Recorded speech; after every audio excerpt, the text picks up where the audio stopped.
Oi, desbravadores! Tudo bem com vocês? Deixa eu te fazer uma pergunta bem direta. Quantas brigas hoje existem na diretoria do seu clube? Que você já tentou resolver de tudo que é jeito e nada mudou. Você já tentou fazer dinâmica, você já tentou fazer meditação, você já tentou fazer um junta-panela e nada resolveu. Vocês continuam brigando, se comparando, competindo e parece que não vai para frente. E você sente que falta uma direção espiritual para a diretoria do clube, mas você não sabe muito bem o que fazer. Eu me chamo Morgana, líder master de desbravadores há uns 9 anos. No clube é mais do que isso e eu acho que a minha experiência pode te ajudar. E é claro que eu vou usar a Bíblia para isso. Então, se você está tendo esses problemas e não sabe como resolver, fica nesse vídeo que eu acho que eu posso te dar umas boas dicas. Esses dias eu estava lendo a minha Bíblia e o Espírito Santo me fez prestar muita atenção nesse texto de 2 Crônicas, capítulo 29 e capítulo 30, com o rei Ezequias. E o que eu li aqui nessa história só vem para confirmar o que eu já venho vivendo de experiência de anos em clubes desbravadores, principalmente quando a gente fala de rixas nos clubes, que tem um monte, né? Vamos ser bem sinceros, tem bastante. E aí eu achei que eu podia dividir esse aprendizado com vocês. Então abre lá sua Bíblia em 2 Crônicas 29. E aí, só para enquanto você vai abrindo, eu vou te dar um resumo do que está acontecendo aqui, tá? Então, nesse período da história de Israel, nós temos o rei Ezequias assumindo o governo de Judá. E aí a Bíblia vai dizer que no primeiro mês do reinado de Ezequias, ele tomou uma decisão, ele tinha uma certeza dentro do coração dele, que o reino dele só iria ir para frente se ele renovasse a aliança do povo de Judá com o Deus de Israel. Então, só iria funcionar o governo dele, não teria como ele ser rei, ele não poderia fazer nada se ele não partisse desse princípio. Renovação de aliança, tá bom? E aí você que está me assistindo, que é líder desbravador, às vezes capelão, diretor, conselheiro, não sei, às vezes você está aí há anos e você está vendo a sua diretoria cada vez mais se chafurdar em brigas, em discussões, em competiçõezinhas, em ninharias, e você fica assim, tá faltando Deus aqui, tá faltando Deus aqui, é o básico, né? Ou você chegou num clube novo, mudou de cidade, mudou de bairro, foi abrir um novo clube e aí recebeu uma diretoria de uma igreja já, e aí você percebe que tem muitas brigas ali, que você fica percebendo que são de coisas do passado, de antes de você chegar, mas você não faz a mínima ideia de como resolver esse tipo de questão, certo? E eu já passei por isso, esses 2 exemplos que eu dei, tanto de ser uma pessoa nova no clube, quanto de já estar lá há muito tempo e tá vivendo esses conflitos, essas brigas. Você ouve frases como, porque o Joãozinho não faz nada, mas sempre recebe o crédito. Porque a Mariazinha se acha melhor que todo mundo, controladora ela, não deixa ninguém fazer nada, tudo ela sozinha, tudo ela que faz. Depois fica reclamando, que ai, tadinha de mim, ninguém me ajuda, mas também não pede ajuda para ninguém, não deixa ninguém chegar, porque ela quer o crédito para ela. Ou você ouve comentários do tipo, porque o diretor tem os seus favoritos, só pede as coisas para os favoritos dele. E eu tô aqui querendo aprender, querendo fazer, mas eu não posso, porque parece que é um clubinho do Bolinha esse clube, é só quem é amigo do diretor que pode fazer as coisas.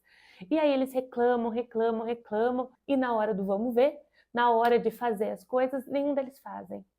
E aí parece que você está sempre fazendo e você não está pedindo crédito, você queria que eles não pedissem o crédito, mas ao mesmo tempo, se é para pedir o crédito, pelo menos que façam alguma coisa e eles não estão fazendo e a sua cabeça está ficando a mil, porque eles ficam nessas competições e não saem disso.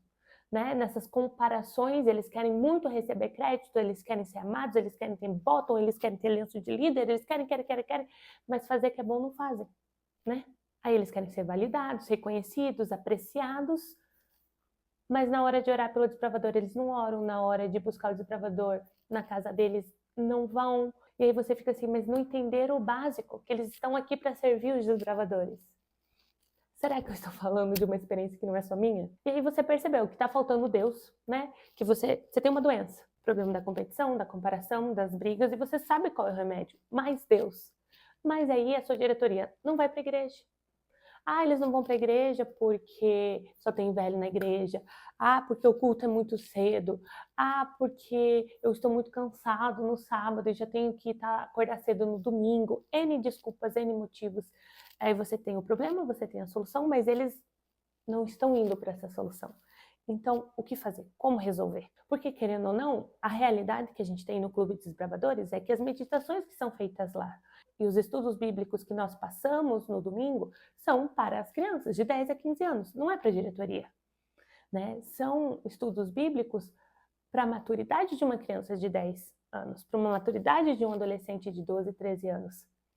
Não é para a diretoria. Então, a sua diretoria está lá aos domingos e toda a Bíblia que é aberta não é para alimentar a maturidade espiritual que eles deveriam ter ou que eles têm, ou para responder às questões do dia a dia que eles têm.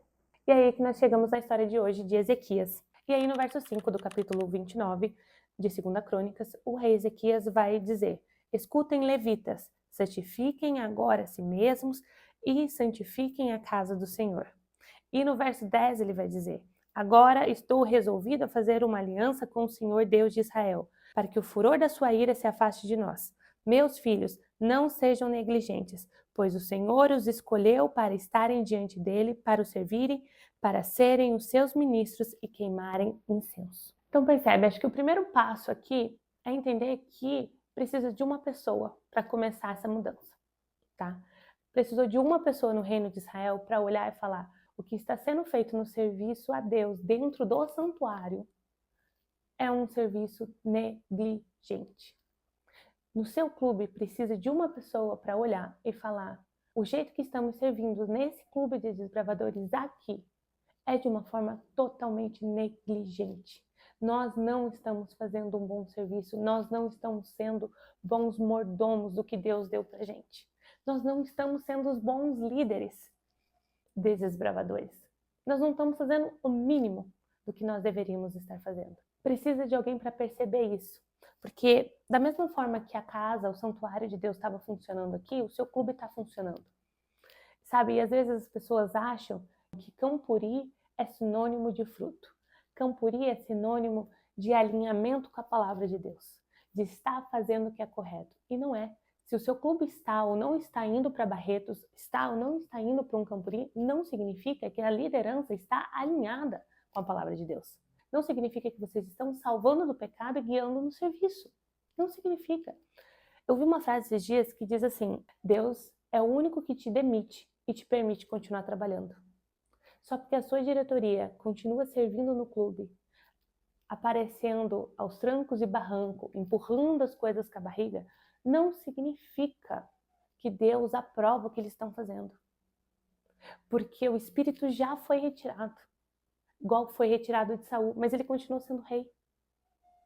O Espírito já foi retirado da sua liderança, porque é só briga, é só comparação, é só discussão, é só gente tentando expulsar a gente do clube, gente querendo ser maior, tratando os outros como se fossem empregados, ou querendo ser completamente controlador e não dividindo o trabalho, não sabendo trabalhar em grupo. E o Espírito já se retirou dali faz tempo. Aquelas crianças estão aprendendo a mentir, a competir, a não perdoar. Elas não estão aprendendo a salvar do pecado e ganhar no serviço. Então, Campuri, formar em lenço, bottom, formar em classe, isso não significa que vocês estão alinhados com a palavra de Deus. Então, tudo começa com uma pessoa. E provavelmente essa uma pessoa vai ser você que está assistindo esse vídeo. Porque você está procurando um material de como resolver as brigas no meu clube. Certo? Então, começou a correr Ezequias, uma pessoa que olha e fala: a solução para isso aqui é santificação. Sabe? E santificação na Bíblia não é perfeição. Não é falar: o dia que a sua liderança for perfeita, todo mundo estiver alinhado com Deus, aí tudo vai funcionar. Aí não vai ter mais briga. Não, não é isso. Santificação na palavra de Deus não significa isso. O significado da palavra santificação significa separar, tá? Então, eu separo isso, ou uma pessoa, ou um objeto, para algo, para um propósito específico, ok? Então, quando eu digo que a diretoria precisa se santificar, eles precisam se separar para Deus para cumprir um propósito específico. Mas que propósito? O propósito para o qual todo ser humano foi criado. Para qual propósito Deus nos criou, segundo a Bíblia? Está lá em 1 Pedro. Vamos para lá. 1 Pedro 2,5. Lá no finalzinho da Bíblia, Novo Testamento. Então diz assim, 1 Pedro 2,5. Também vocês, como pedras que vivem, são edificados casa espiritual para serem sacerdócio santo, a fim de oferecerem sacrifícios espirituais agradáveis a Deus por meio de Jesus Cristo. O que a Bíblia está dizendo aqui? Que você é uma pedra viva, separada com propósito. Qual o propósito? De ser uma casa para a habitação de Deus. Porque é aquilo que a Bíblia fala em Coríntios, você é templo do Espírito Santo. Então você foi separado do mundo. Não que você está fora do mundo, o que o Paulo fala. Não te peço para os tirar do mundo, porque eles estão no mundo, eles precisam estar no mundo porque eles são luz. Mas você se separa, você não é igual ao povo do mundo. Você se separa porque você é casa, você é habitação do Espírito Santo. Para ser o quê? Sacerdote do reino de Deus aqui nessa terra. Todos nós somos sacerdotes, não é só o pastor, gente. Todos nós somos sacerdotes, nós servimos ao reino de Deus. Nós somos sacerdócio santo. Sacerdócio santo para quê? Sacerdócio santo para oferecer sacrifício, ó o verso. Para ser, a fim de oferecerem sacrifícios espirituais agradáveis a Deus. Ah, Morgana, mas sacrifício na Bíblia significa o quê? Morte, o sacrifício do cordeiro. Então você mata o cordeiro para o sacrifício. Mas esse sacrifício não foi o que Jesus fez? Sim, mas Jesus fez o sacrifício da morte redundante, porque sacrifício significa morte. Mas percebe, o sacrifício de substituição da nossa morte. Então, o sacrifício em prol dos nossos pecados. Esse foi o sacrifício que Jesus fez. Mas a Bíblia está falando que Deus espera da gente um sacrifício também. Mas não para pagamento de pecado, mas os sacrifícios espirituais. O que é um sacrifício espiritual, gente? É aquilo que a Bíblia vai falar pra gente. Quem que precisa morrer? A sua carne. A sua carne precisa ser sacrificada. Você precisa morrer todos os dias. Porque é importante que eu diminua para que ele cresça. Isso que é santificar na Bíblia. É a minha carne ser morta. É eu colocar a minha carne todos os dias no altar de sacrifício para que Jesus possa nascer em mim. Porque Deus só nasce em mim, só cresce em mim, só cresce no que está vazio. Deus só ocupa o que está vazio.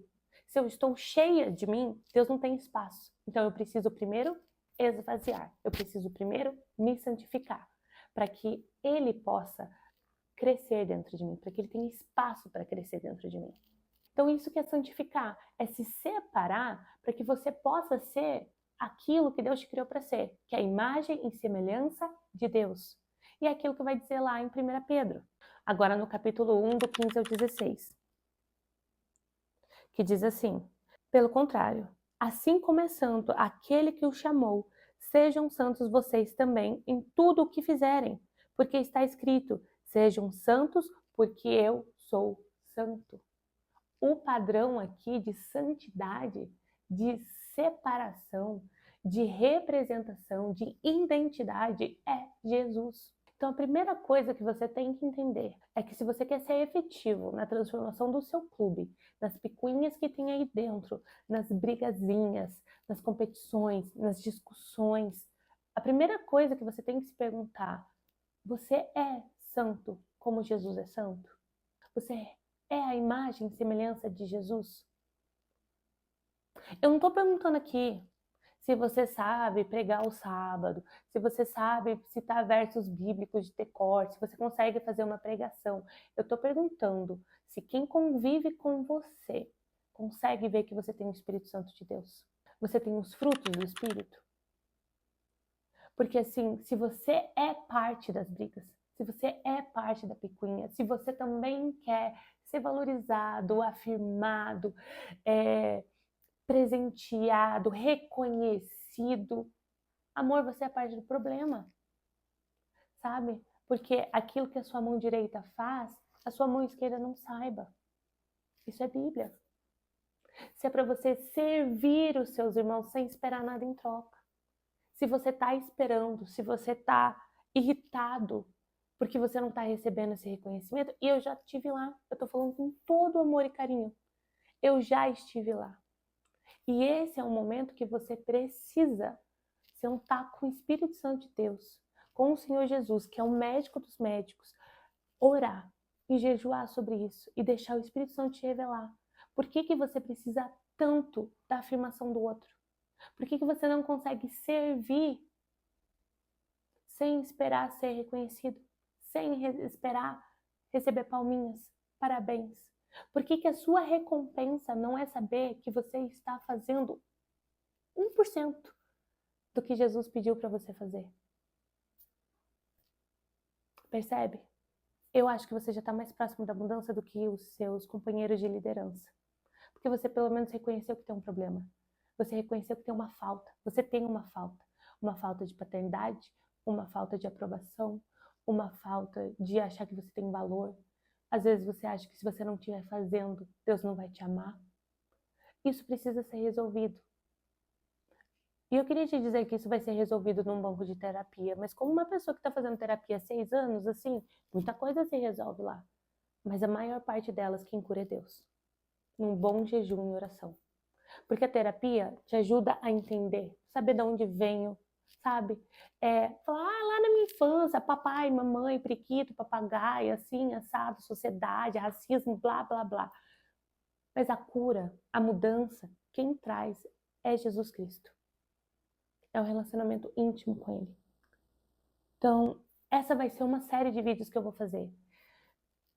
De dicas, de como resolver, de quais são os caminhos que a Bíblia nos dá, para que a gente possa ser usado na mão de Deus e do Espírito Santo de Deus, para que a nossa igreja tenha unidade, para que o nosso clube seja efetivo, para que a gente deixe de brigar por cargos, nomes, reconhecimento e realmente passe a servir, salvar do pecado e guiar no serviço.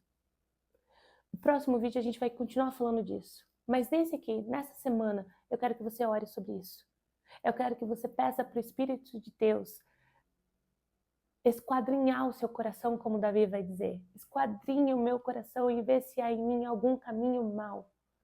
Porque não dá para eu ficar olhando para o problema do outro sem perceber que eu também faço parte do problema.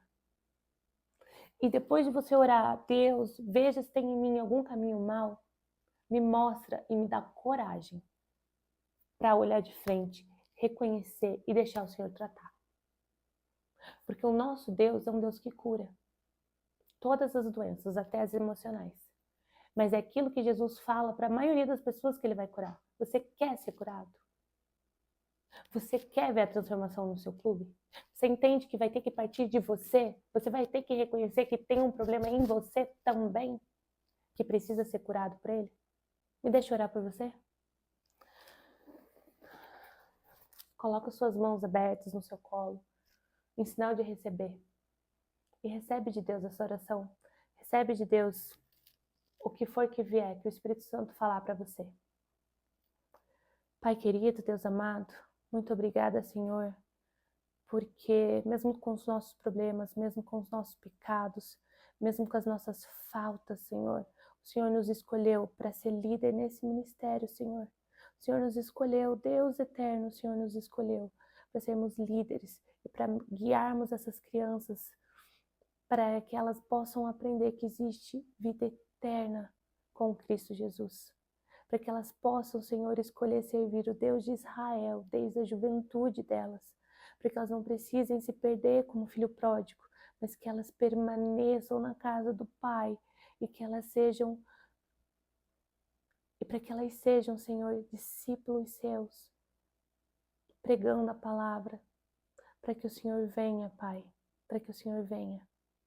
Nós oramos, Senhor, porque o meu clube, o clube do pessoal que está do outro lado da câmera, nós temos problemas, Senhor, porque nós somos pessoas, nós somos seres humanos, nós somos pessoas que precisamos estar mais em contato com o Senhor. E nós estamos vivendo um caos, Pai. Nós estamos vivendo brigas, competições, comparações.